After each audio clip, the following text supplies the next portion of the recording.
मना लिए 77वें गणतंत्र दिवस। अब सुनो इस देश की गुलामी की सच्चाई। जिस देश में शिक्षित लोग गरीब हो और अपराधी अमीर हो,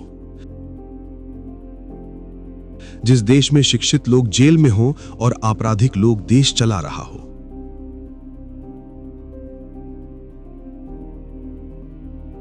उस देश की सरकार से उम्मीद लगाना बेवकूफी है। बात सिर्फ इतनी है कि हमें गुलामी करने की आदत पड़ गई है, अंधेरे में रहने की आदत पड़ी है। पहले राजाओं महाराजाओं की गुलामी की, फिर अंग्रेजों की, अब उन लोगों की गुलामी कर रहे हैं जिसको सत्ता में हमने ही चुनकर बैठाया है। यह देश किसी एक धर्म का नहीं है, यह देश किसी एक नेता का नहीं है।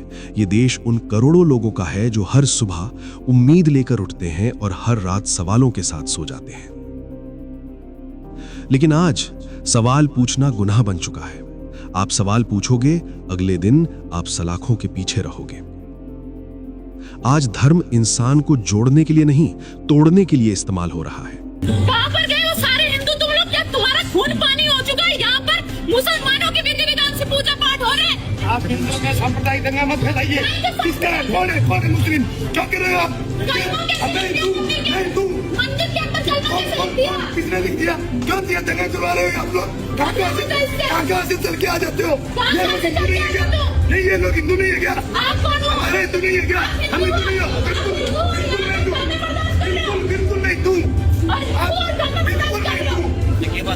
तू का दंगा फैलाने की कहाँ से चल के आ जाते हो? हमारी सांप्रदायिकता फैला रहे हो हमारे मंदिर। हिंदू मुस्लिम करा दो और उसी के नाम पर वोट भी ले लो।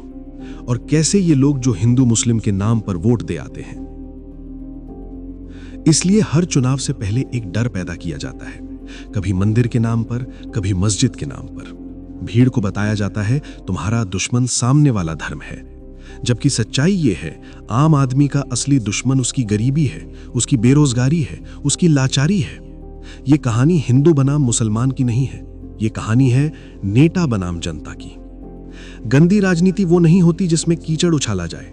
गंदी राजनीति वो होती है जिसमें सच छुपाया जाए, जिसमें अधिकार हो अपने नेताओं से सवाल करने का, उसको जेल में डाल दिया जाए। जब बेरोजगारी बढ़े तो धर्म का शोर बढ़ा दिया जाए। पिछले 7-8 साल से आपकी सरकार है वहाँ बेरोजगारी चरम पे है। पूरे देश में सब बेरोजगारी में हरियाणा सबसे ऊपर है। तो आप ये बताइए कि वहाँ बेरोजगारी कैसे कम? जवाब दीजिए सर। मैं ये कहना चाहता हूँ, एक उदाहरण दे रहा हूँ रोजगार के विषय में। कश्मीरी पंडितों का क्या गुनाह था?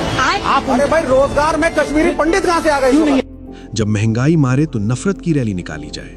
नेता जानता है अगर जनता आपस में लड़ेगी तो सरकार से सवाल नहीं पूछेगी, और जब कोई पूछ ले तो ये जवाब सुनो मोदी जी की। हमने रोड बनाने में स्पेस टेक्नोलॉजी का उपयोग किया। 2024 समाप्त होने के पहले हिंदुस्तान का रोड इंफ्रास्ट्रक्चर अमेरिका के बराबर होगा।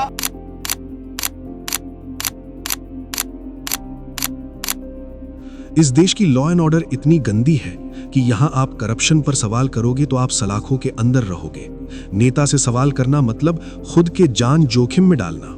यहां रेपिस्ट को नेता बनाया जाता है और ये नेता लोग पार्लियामेंट में बैठकर उस चीज का मजाक बनाते हैं।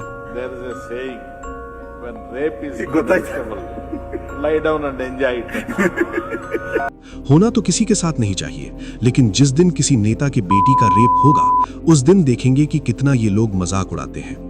जब देश स्वतंत्र है तो ऐसी रूल क्यों नहीं बनता कि बेटी किसी गरीब की हो या अमीर की, या फिर किसी नेता की ही क्यों ना हो। सजा ऐसी मिले कि दोबारा कोई ये दुष्कर्म करने से पहले उसकी रूह कांप जाए।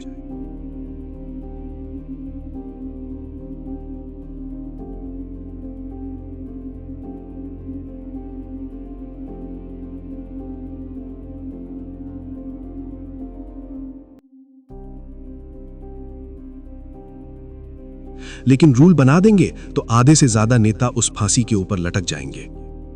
हम ऐसा क्यों हो गए हैं? यह हमारी देश की सिस्टम इतनी खराब कैसे हो गई है कि जिस नेता को वोट देकर सरकार में हम बैठाएं और उसी से सवाल करने पर हम देशद्रोही कहला जाते हैं। जब सरकार हमने बनाया तो सवाल किससे पूछा जाए? एक बार ये अपने आप से सवाल जरूर पूछिएगा। हिंदू और मुसलमान सदियों से साथ रहते आए हैं, एक ही मोहल्ला, एक ही दुकान, एक ही स्कूल। लेकिन नफरत अचानक नहीं आई। पहले कहा गया वो तुमसे अलग है, एक मौलाना बोलता है मुझे 4 बीवियां और 19 बच्चे हैं। मैं हर हिंदू को आह्वान करूंगी कि अगर वो 19 करते हैं तो हमने 4 तो करना चाहिए। फिर कहा गया वो खतरा है, और अंत में कहा गया अगर हमने कुछ नहीं किया तो वो देश छीन लेंगे। नफरत पैदा की गई ताकि सत्ता बचाई जा सके, और उस सत्ता के आंच में ये नेता लोग अपनी जेब भर रहे हैं। जब दंगा होता है तो कोई नेता नहीं मरता, मरता है सिर्फ गरीब, जलता है सिर्फ उसका घर, हिंदू का भी मुसलमान का भी। लेकिन टीवी पर सिर्फ नारे चलते हैं, सच्चाई नहीं, क्योंकि सच्चाई से टीआरपी नहीं आती, और इंडिया की मीडिया जितनी दोगली मीडिया किसी देश की नहीं हो सकती। ये देश की चौथी पिल्लर है। जो न्यूज चलानी है वो चला नहीं सकते, और जो नहीं चलाना है वो चलाएंगे, क्योंकि बिकाऊ जो है। देश के गद्दार नेताओं के पैसों पर जो ये पल रही है। अबे अपनी वर्ल्ड रैंकिंग तो देखो, 180 देशों में तुम्हारी रैंकिंग 151वीं नंबर पर आती है। ये देखकर भी शर्म कर लो। मीडिया का काम था सत्ता से सवाल पूछना, लेकिन अब मीडिया पूछता है आप किस धर्म के हैं। जो चुप रहा वो देशद्रोही बना, जो चिल्लाया वो राष्ट्रवादी। सच बोलना आज सबसे बड़ा जोखिम है। इस देश का युवा नौकरी मांग रहा है, लेकिन उसे धर्म सिखाया जा रहा है। सड़क नहीं चाहिए, रोटी नहीं चाहिए, मंदिर चाहिए।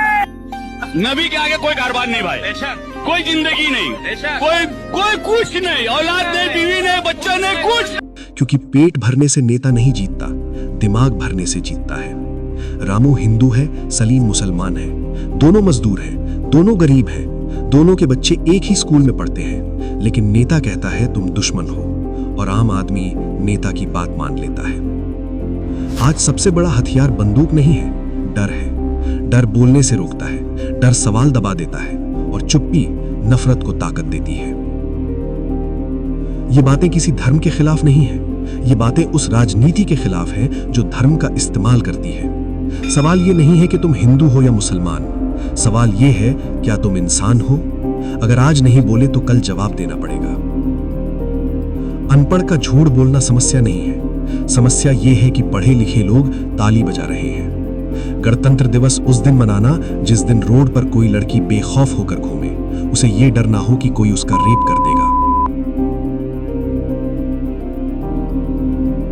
जय हिंद, जय भारत।